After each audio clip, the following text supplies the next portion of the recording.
దేవునికి స్తోత్రం. ఏదైనా జీవాధిపతి అయిన దేవదేవుడైన యేసుక్రీస్తు ప్రభువు వారి యొక్క మహోన్నతమైన వాగ్దానం. ప్రతి విధమైన కీడునకును దూరముగా ఉండుడి. 1 దెస్సలోనిక 5:22. ప్రియా జీవాధిపతి అయిన దేవదేవుని బిడ్డలారా, ప్రభువైన యేసుక్రీస్తు ఘనమైన నామములో మీ అందరికీ నా హృదయపూర్వకమైన శుభాలు ఈ ఉదయకాల సమయంలో తెలియపరుస్తున్నాను. సర్వాధికారి అయిన దేవుని బిడ్డలారా, మీరంతా బాగున్నారు కదూ? ఆ సర్వప్రియ జగత్రక్షుడు, సర్వోన్నతుడు, సత్యస్వరూపి, ఆ కృపామయుడైన దేవదేవుడైన యేసుక్రీస్తు ప్రభువు యొక్క శాశ్వతమైన కృప మీతో, మీ కుటుంబంతో, మీ బిడ్డలతో కూడా ఉండి దేవాదేవుడి పరిపూర్ణమైన కార్యం మీ పట్ల జరిగించి మీకు జయ విజయం దయచేయునుగాక. సమాధానకర్తకు దేవుడు మిమ్మలను సంపూర్ణులుగా పరిశుద్ధపరిచి ఆశీర్వదించునుగాక.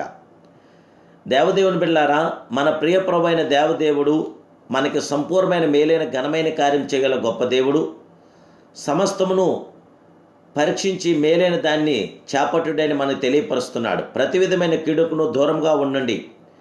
ఇది మూల భాషలో కీడుగా కనపడు ప్రతిదానికి దూరంగా ఉండుడని చెప్పబడి ఉన్నది. ఆత్మీయ తండ్రిగా అపోస్తుడైన పౌలు చక్కటి సలహా ఇచ్చుచున్నాడు. దైవ సంకల్పము మన జీవితంలో కట్టుచున్నది.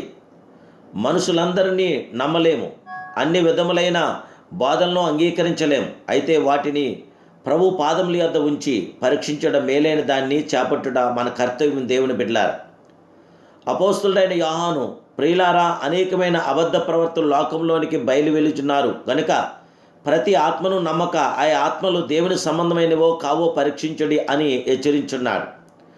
పరీక్షించి తెలుసుకున్న విధానం మన ప్రభువే తెలియజేస్తున్నాడు. అబద్ధ ప్రవర్తనలను గూర్చి జాగ్రత్త పడుడి.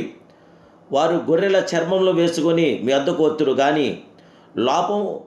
లోపల క్రూరమైన తోడేళ్ళు వారి ఫలము వలన మీరు వారిని తెలుసుకుందరని దేవుడి వాక్యం మనకు తెలియపరుస్తుంది. దేవదేవుని బిడ్డలారా, సాతాను సర్పం ద్వారా అవ్వను మోసగించుటకు ప్రయత్నించినప్పుడు అవ్వ ఏమీ పరీక్షించి తెలుసుకొనలేదు. ప్రభువును అడగలేదు. అయ్యో, అది ఎంత పెద్ద పతనంనకు దారితీసినది. దైవ స్వరూపమునకు సాతాను స్వరూపమునకు మధ్య గల వ్యత్యాసమును తెలుసుకోలేకపోతే అపజయము, సమస్యలు తప్పవు. అందు నిమిత్తమే మనము సమస్తమును పరీక్షించవలేను. ఆత్మ సంబంధమైన వాడు అన్నిటినీ వివేచించెను. కాబట్టి మనము ఆత్మ సంబంధములుగా అపాధి తంత్రం ఎదిరించేవారుగా కీడునకు దూరంగా పోదుంగాక.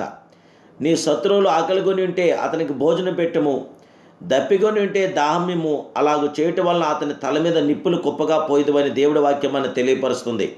కీడు వలన జయింపబడక మేలు చేత కీడును జయించవద్దము.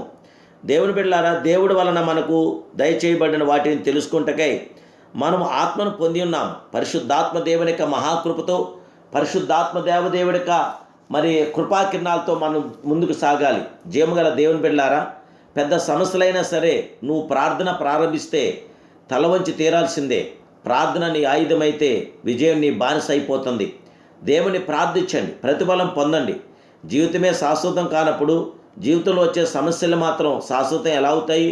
అందుకే ప్రతి నిమిషము నవ్వుతూ సంతోషంగా గడిపేద్దాం.